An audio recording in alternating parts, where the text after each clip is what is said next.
To a lot of us watching this show, it's not just your typical cop show. It's not a crime of the week show. It's really a show about second chances, and it's a show about relationships. So why did you want to sort of approach the cop genre in this way? Well, I mean, it started out with a phone call about sort of the oldest rookie in the LAPD, and what did I think about that idea? And I'm like, I mean, finding a fresh way in television at this day and age is impossible. So that was really exciting. And then I immediately thought that, as you said, this is a show that's really about character. So I considered it a character show masquerading as a cop show. Okay.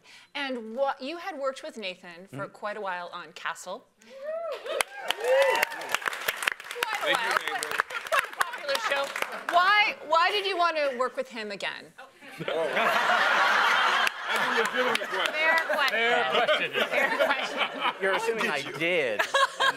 Yes. No, Nathan is a dream to work with, and both to write for and also to partner with. And so I honestly didn't think he'd do it. I thought after Castle, he was tired and didn't want to work that hard. But luckily, I called him and said, hey, here's a great idea for a show. And he's like, that is a great idea for a show. Yeah. So, well, we're very glad that you said yes, because this looks fantastic. We're all glad. We're all very glad. It's a tough first day on the job for John Nolan, isn't it? Yeah. Oh, yeah. yes. Yeah. I mean, what was it like shooting that scene where he actually sees someone die? You know, and he had a suspicion about this guy, and he feels like he could have prevented it. What was it like doing that scene? You know, these questions are great. My perspective is always just a little bit different. Hey, we need like a giant guy, like a guy who's a giant. So, okay, we can get that guy. Is he going to be a good actor? There's like, because that's the kind of, so that when I go to work, that's the kind of thing. I worry about the quality of the scene. I worry about the quality of the story. I worry about that. That fella was great. He was great.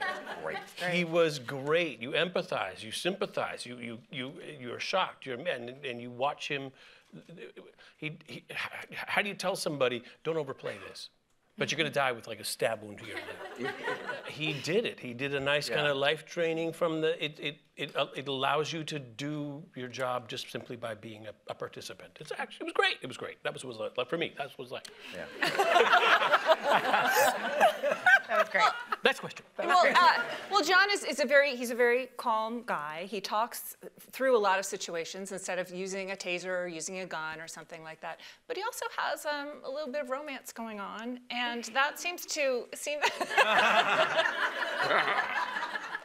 that may have swayed his decision in that alley shootout. Do you think that was the case? Is that why he left his partner? Go rescue his girlfriend? This is a good question, I think, for you. How dare you? Do you think that Nolan's decision to leave his, not partner, training officer behind him. Yes, I'm sorry. In a kind of a moment of quick decision, do you think it had anything that was influenced by his relationship with his? I think it certainly appeared that way, and especially with our training officers, it's all about perception. It's rarely about intention. And in that moment, it did not look good for you. But thank you. Thank you. And as I mentioned when we came out after, and you had quite the look. When you saw them together, you can really deliver a look. That was pretty incredible. Yeah. I mean, this woman, she is Chief material, isn't she? I mean, that's what she wants to be. Yeah, she thinks so. I think so. Hope everybody thinks so. How do you approach that? Did you do any research into women who had become? No, it's funny. Talia just spoke to me because she's strong. And she has layers, and I think that we're now seeing that on TV across the board with women. We're given permission to be ourselves, and we don't have to change that or water it down. And I think every woman on here is written like that. And she appealed to me because she's still a rookie in her realm. She's the first, if she just got to BTO. And she has to put on an air to be strong for her rookie, and it can make her look bad. I mean, she has so many different things to deal with, and still, you know, she sees that he has a moral code and that it lives in his heart, that's where being a cop lives, because as we do so much research, it's difficult. And you have to want to do it. You have to love to do it. And Nolan does, and I think that she sees that. Good answer.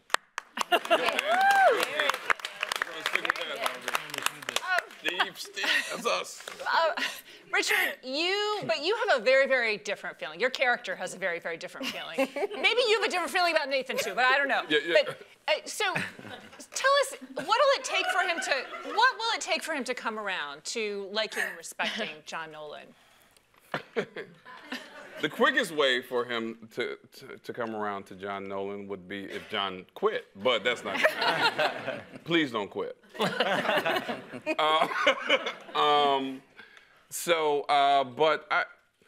I think little by little you're gonna see the edges start chipping off, because it is obvious that he's doing a good job little by little, although he does make his mistakes. You can tell his heart is behind it, and I see Sergeant Gray just making it hard and tough, so as it goes on, he's gonna have to appreciate, he'll appreciate what I did for him, because I'm a tough TL, but I care. I have a heart.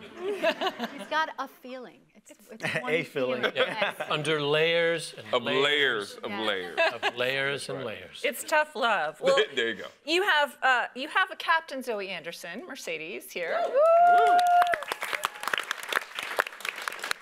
We can't wait to see more of you in this show, but you certainly made your voice known in this pilot, and you certainly are the boss. So Feels good. To some people. Settle down, Sergeant. She does this a lot. We don't have fun at all on this.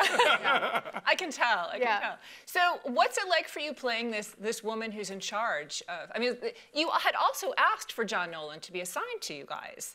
So, why was that? And what's it like for you to play this woman who's making these big decisions? It feels amazing to be boss lady. That's always something that my husband says. If I play it at work, then maybe I will stop holding that role at home. You can keep dreaming. But no, it feels really good. And I actually did speak to a couple captains in real life who are women, and they said it's a struggle. You have 2 strikes against you, not only as a woman, but to rise through the ranks and show people that you can do this job and that you can do it well. And she's trying to take the police station, her station, into a new direction, into a younger, fresher way of dealing with things, to the chagrin of the sergeant. So she brought Nolan in because she knew that he would have life experience. Young rookies are amazing. They've got stamina, and they're gung-ho, and they want to get everything done. But somebody with some life experience. Did you just snort? You got stamina, You just too. described everything I'm not. Keep going. But somebody with life experience comes in, and they have life experience, and they have opinions, and they can bring a certain something else to the role that she knew Nolan would be incredible at. Incredible at. Nice finish. Well, Eric, I've heard that you did a lot of research and that you went on some ride-alongs for this show, and that some of them got a little bit real. Yeah. So tell us about that. Well, first let me tell you how my cast got me tased. What? Start with that Oh yeah, research. let's hear that one. Do tell that story. Don't tell that story. Don't tell that story. Oh. Tell the What do you guys story. think? Should he tell the story? I'm very committed. Let me just show you the video. I'm a police officer, and to become a police officer, you have to get tased. My boy Titus over there can smile because he also experienced being tased, but nobody else here did. No one. No one. But we told him we did. But they told me that they all did. So when he came back, we And said, well, Nathan we held all my hand. Oh, yeah. I squealed. As you ride. But no, I did do some intense ride-alongs along with that, and it added a lot of perspective to my character on the show. And one in particular, I got myself into a situation I did not think was going to happen, and I have a lot of appreciation for what cops do on a daily basis. It is a lot of work. It is a lot of work. They keep us safe. Would you like to share what? Oh, it's a long story. It's a I long- don't want to bore you all with it. That ends with him in the back of a police car driving through a block party of, what was the gang? I don't remember the name of the game, but it was a probably gang. figure 100 gang members are in the street throwing their corporate party. It happens once a year. They all gather up and they have some cocktails. And Cut to Eric. It was, I wish I wasn't here.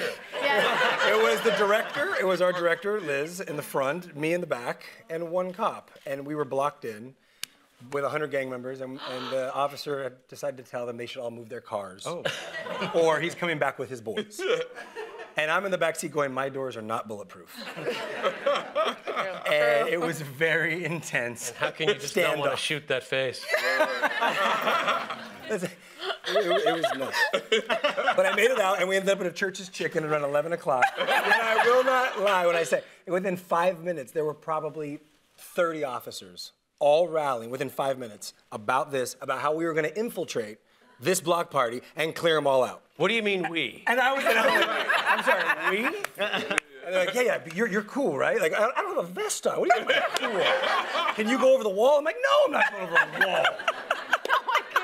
Less cool, more untrained. But can I get a selfie?